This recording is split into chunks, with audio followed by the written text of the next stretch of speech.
Magandang hapon, I'm Ralph Rivas. Nandito pa rin tayo ngayon sa Davao City kung saan tinututukan natin ang local races as well as the impact of the national race dito sa city. Kasama natin ngayong hapon si Mr.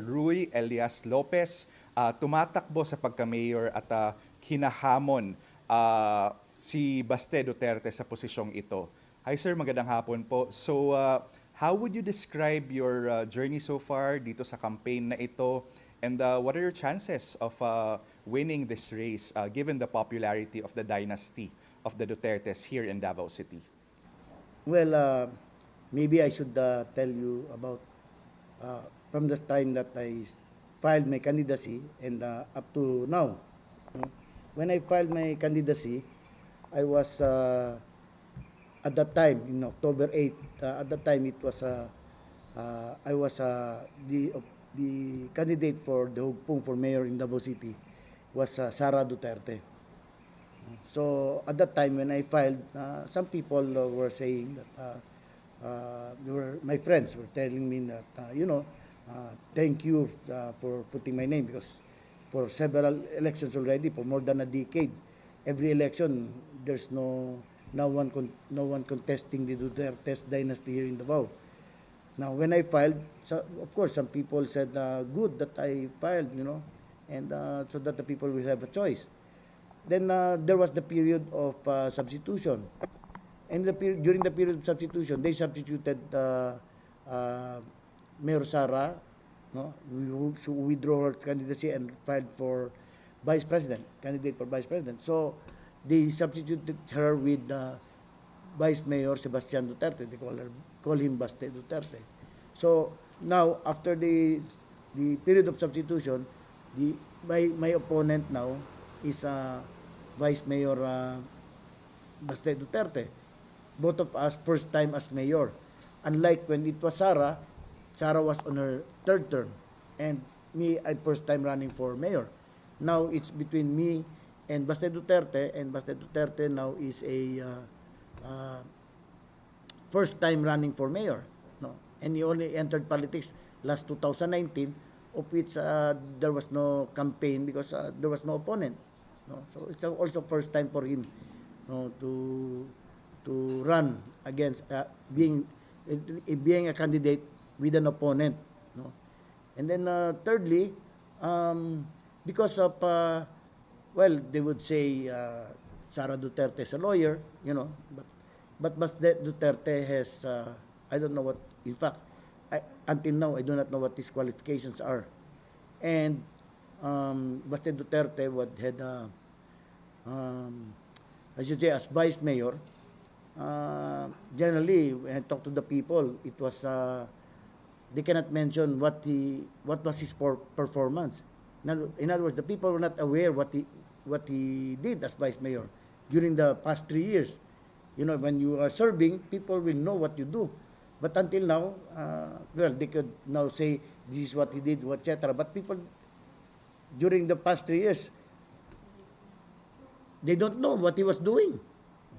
So that's the But however, I am faced with the political machinery of the Dutertes, the dynasties, because they have been in office for now 35 years, and then of course, naturally, when I filed, that's why I'm independent, because all the politicians here in Davao and all the candidates here in Davao, except for Mags Maglana, who is running for congresswoman against Baste Duterte, everybody is an ally of the Dutertes. So that's why I do not have even a slate of my own. I'm running on my own. And then all the barangay captains, naturally, will be siding with the Dutertes. And I don't want to mention na anymore the campaign fund. Kasi sabi ni Rudy Duterte, sako-sako daw ang pera nila. So wag na lang yung sa akin, kasi yung sa akin, ewan ko lang kung baka puno ng isang supot na paper bag compared to their sako-sako. But anyway, so that's the so I campaigned. And now, what is the, in general, it's like this, to be honest. On the side of the Duterte camp, they feel confident. on my side, asking my leaders and my campaigners, they also feel confident. So, malaking opposite ang assessment. You know why? To my theory, bakit opposite ang assessment? Because until today, tahimik ang mga tao. Hindi nagsasalita. Bakit hindi po nagsasalita yung mga tao sa palagay ninyo? Saan nanggagaling yung katahimikan na yan? Well, when I first filed, tahimik yung tao because everybody that I know and everybody that I talk to, personally, etc., were afraid of the Dutertes. Because once you criticize the Dutertes, they will gang up on you. And because that's their politics. In 2016 elections, when President Duterte ran, you cannot see any single poster of the opponents of Rudy Duterte. Everything has torn down except his posters. No? So, that's their Duterte kaya sila this Davao because they intimidate the people. It's not because they intimidate the people. And then even the businessmen are all they will say to me, they will only campaign quietly. They don't want to expose themselves. Because once they expose themselves side with me, the Davao City government will put pressure on them. They'll go after them. They'll put everything that to coerce and threaten them or anything. So that's why quiet. So when I was campaigning, when I talk, of course, people, etc. But there are, of course, during my campaign, especially in my district, in 3rd district, no problem because I was a congressman there for 9 years.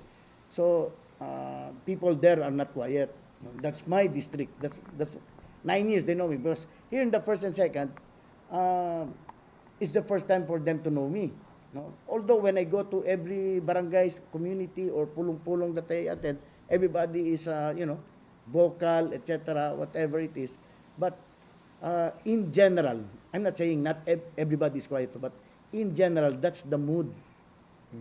That's why you cannot assess it really. Unlike in the previous elections, what I'm trying to say is, unlike in the previous elections, which was in 2010, where it was the Sara Duterte against former Speaker Boy Nograles for mayor here in Davao City, and Rudy Duterte was running for vice mayor. And then at that time of the 2010 elections, ma-feel mo yung parang mga tao ba, siyempre election, parang nag-aaway-aaway na sila, gano'n, yung kampihan na, gano'n, no? But here, ngayon hindi. Now, how would you describe the leadership in Davao when, the President Duterte's children took over dito sa Davao and when Duterte went to Malacanang? At ano po ba yung pagkakaibang napansin ninyo sa kanilang pamamahala kumpara sa kanilang ama? Well, for one, the Dutertes naman kasi para bang I'll just say that when President Rudy Duterte became president, the children just ride along. So when you ask them during the campaign speeches, they will say ipagpatuloy lang nila yung nila, kung ano man yung ipagpatuloy. I don't know what anong sinasabi nila, but kind of like that. It's not a something that they have their own vision other than their father. I don't know. Parang ganun eh. Parang they just ride along eh. So whatever it is that they're riding along, that's the Duterte, at least I don't know. So, do you think that the people are contented with their leadership, or are they looking for an alternative for candidates like you in particular? Yeah. That's why during the campaign, doon na lumabas yung sentiment ng mga tao. Because ganito yan eh. Sila, for several elections, wala silang kalaban. So, pagka ganun kasi, you never know ano talagang totoong sentiment ng tao. No? Kasi that's why you have elections para matest mo yung mandate mo from the people. Pero pag during elections wala silang kalaban, so hindi natetest yun. No. Second, kasi may mga complaints against Duterte, critics against Duterte, kung sa social media yan, bubugbugin ng mga trolls ni Duterte. And then outwardly, kung ordinaryong tao ka, kontra ka Duterte ha, tanggalin ka na sa ayuda, tanggalin ka na sa PPPs, hindi ka na makalingap, ganyan. All the benefits from the city government. Hindi ka na makalapit. So that means tahimik lang yung tao. Ang tao tahimik lang. Even the businessmen just keep quiet. Yung bang what do you call that? Just living just under those conditions, no? Now that there's an opponent like me, and then during the campaign, unti-unti naman ng ganun ang sentimento. This came from the transport group. Ang word nila, baylo na tabay. That's why I put in my posters, baylo na tabay. In other words, we changed leadership now. Yeah, enough of the Dutertes.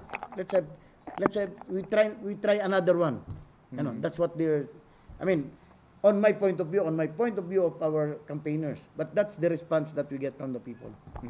Pero ito, sir, let me just challenge your that claim of yours, no? Kasi si Mayor Sara, medyo nasundan ko rin yung kampanya niya, and on several occasions sinabi niya na she left Davao City as the 8th richest city, lots of awards, among the most competitive.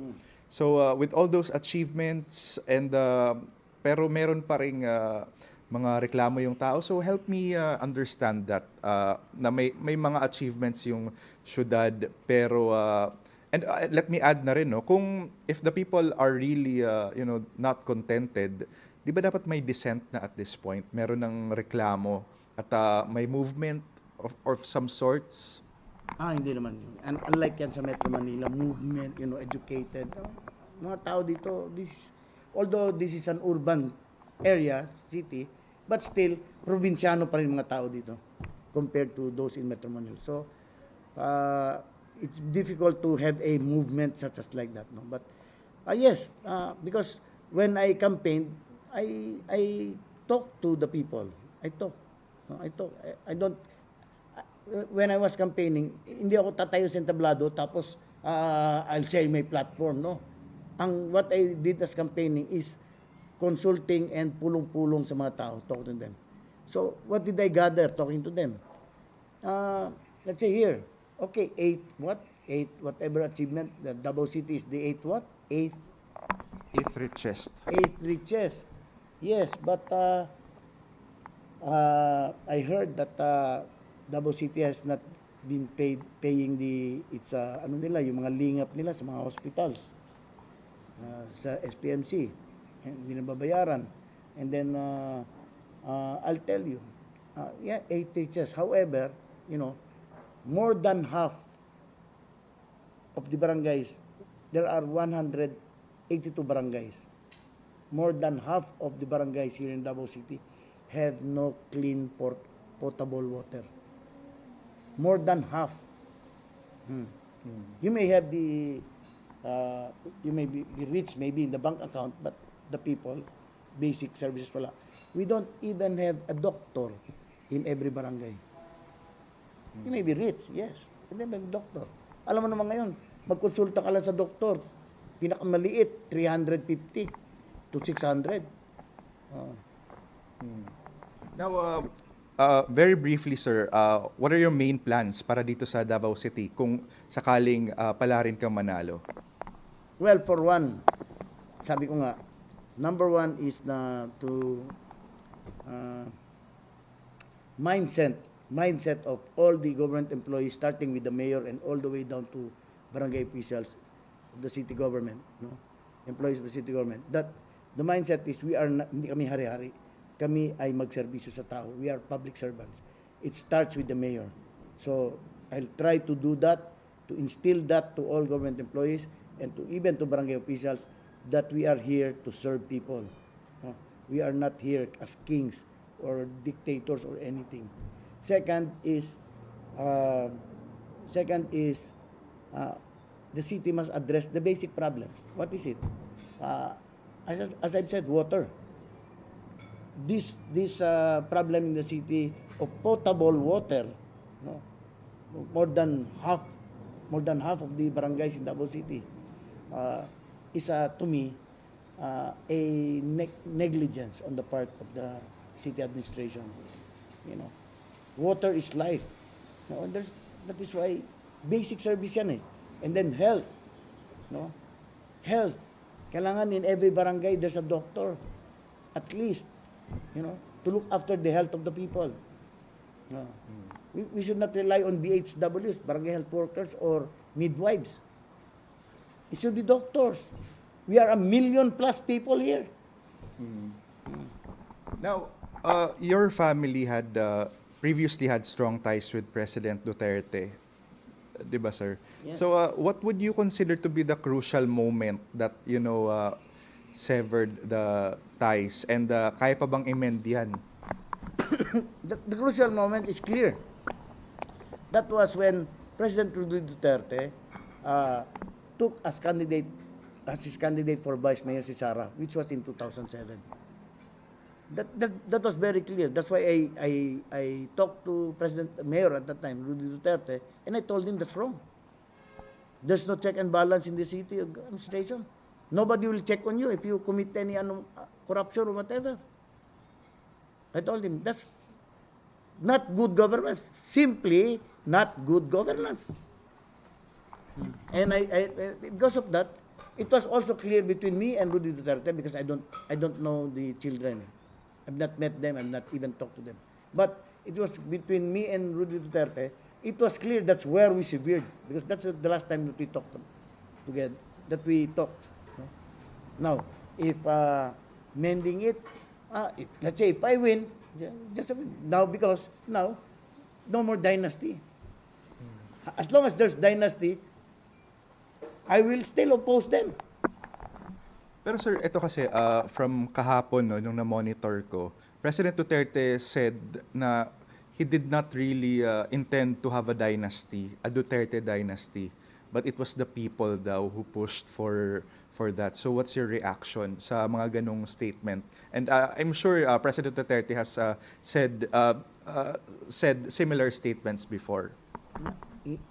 Siguro by this time, because I've known President Duterte, Rudy Duterte, since 1980s. We knew each other personally, a long time. And maybe now, like you maybe, or the people now in the country, or especially here in also Davao, kilala naman niyo si Rudy Duterte. Sometimes he says things that,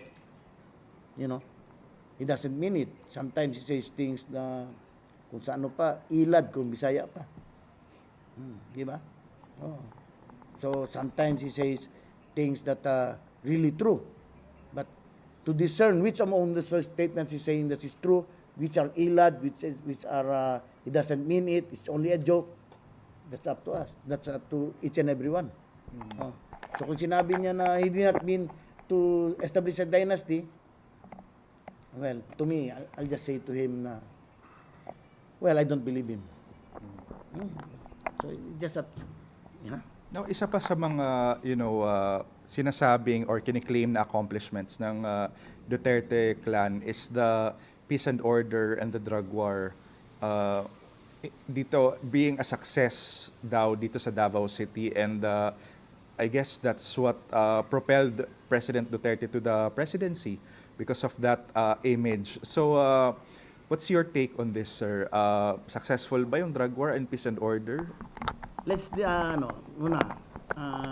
have to dissociate. Yung drug war niya is the same as what he said when he became president, which now, he said, nagkamali siya. Hindi pala kaya ng 3 to 6 months or whatever. Because here in Davao, when he became a mayor, medyo talagang bumaba na rin yung sabihin natin drug problem here in Davao City. However, it has not been eradicated. It's still there. Because from there, President Duterte moved on from killing drug addicts with this DDS, no? Or sabihin natin, move on from extrajudicial killings here in Davao. Not maybe not Duterte or whoever, no? I cannot say that, but may testimony naman sila Las Cañas, that's what they do. No?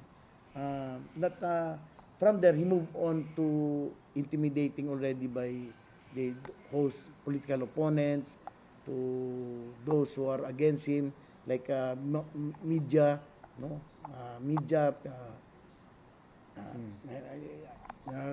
here in Davao, that a lot of media, those who criticize Duterte, are now 6 feet under the ground. So quiet everybody. So it's the same thing, no. So what is it now? Drugs still there, no, but still things you have to do more about it, which I said, if I win as mayor, I'll put a special unit of the police force, no, that is trained and equipped, but its first task and main task is to look after the suppliers, not the drug addicts. Suppliers and target. That's what I will do if I become the mayor. Now, on the peace and order, well, there's people are now sabihin natin non-violence. Non-violence occurring in Davao City, o meron man, kukonti na lang. But the peace and order here, part of the peace and order, quite tahimik man tao, because of also fear. Tao, takot. So, it's not really personal peace, but it's just outward peace. But yung mga tao, and then, with that peace and order kasi, what is part na I think ang kinatatakutan ng tao is pag sila ang napag-initan ng Dutertes. Now, so finally, sir, on national elections, ano bang feel mo dito sa Davao? Is it a Marcos predominantly dito, given that Sara Duterte is Marcos's VP, or yung mga rivals ba may laban? Of course, from the very start, talagang overwhelming Marcos here. But there are many groups here campaigning also for trying to also create that for support for Lenny. So it is just much slower here in Davao compared to the other parts in the country na may pink wave na ganun. Dito talaga mahirap. It's a Duterte country, so mahirap. Mahirap i-push up yung campaign. So even me, because there are those supporting BBM Sara, but they support me as mayor. No? There are those also supporting Lenny Kiko that are supporting me as mayor. No? And then I am supporting Lenny Kiko, no, for president and vice president.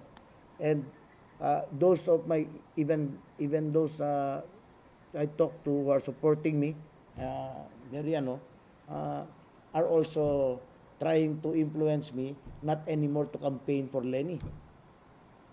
And even some to the extent of saying to me na they might change my mind supporting me if I am still with Lenny. Kasi even my polyetos, leaflets, the one handbills that I give to every voter, I distribute to voters, no. When they see, this one, we will vote. This is a lawyer. I'm a lawyer. Compared to my opponent in qualifications. I mean, this one, ito, lawyer. Tapos pati, bakit naman Lenny? So, what when we our campaigners always say, if you have a different president, that's all right. Just Pero sir, nasa leaflets mo pa rin ang Lenny Kiko, yes, or of course. Because that's also I am asking people to support. For better for this country and for the city. So sir, gaano po ba kahirap mangampanya for Lenny and Kiko dito sa Davao City? Well, it's the same thing that the same as with my own campaign and Max Maglanas campaign. They intimidate, they pull down our campaign posters, ganyan. Ganon. And if you campaign for Lenny, it's all right, but some people really are closed-minded already about their choice for president. You know, so in other words, from the start of the campaign, parang nakapasok na yung BBM Sara. Parang ikaw ngayon, kung when you're campaigning for Lenny, you have to overcome that kasi nandun na sila. Not yung parang the starting line, pag go, sila nandun na. Ikaw ngayon, you have to convince the people. Unlike before, sana na open mind pa lahat ng tao. Hindi na eh. Kaya you have to struggle to change their minds. No, although there are undecided voters, but the undecided voters are quiet din. Kasi nga, Duterte country, just like if they are supporting me, quiet din sila. They'll just only give me a hand signal like that. Ganyan. They don't say anything, they just do like that. So you never know. And finally, sir, napansin ko kasi based on the numbers of COMELEC, maraming botante dito sa Davao, but voter turnout is low than the national average of 70, sometimes 80%. But dito, sir, parang less than 60. So 60 to 65, ganun lang. yeah, so ganun lang historically. So do you think that this 2022 elections, more people will come out here in Davao? It will just be the same, more or less. Bakit po? Some people rin kasi parang, apolitical. Whatever. Those in class ABCs, usually they don't anymore have the to go out and maglinya sa init para magboto. Ganon. The same way with those in the barangays. Ganon din. Mga tao minsan, tatama rin na magboto. Ganyan. The usual, ako, if I think, ganon din. Wala nga kasing, maybe there will be changes in other areas kasi may pink wave or may, there's the fight of the presidency. Here, just the same. I think, it will just be the same. That's my own perception. I may be totally wrong, but that's how I perceive it. Just the same. Salamat, sir. Salamat po sa oras. And that was Attorney Elias Lopez, tumatakbo sa pagka-mayor dito sa Davao City. And I'm Ralph Rivas. Thanks for watching.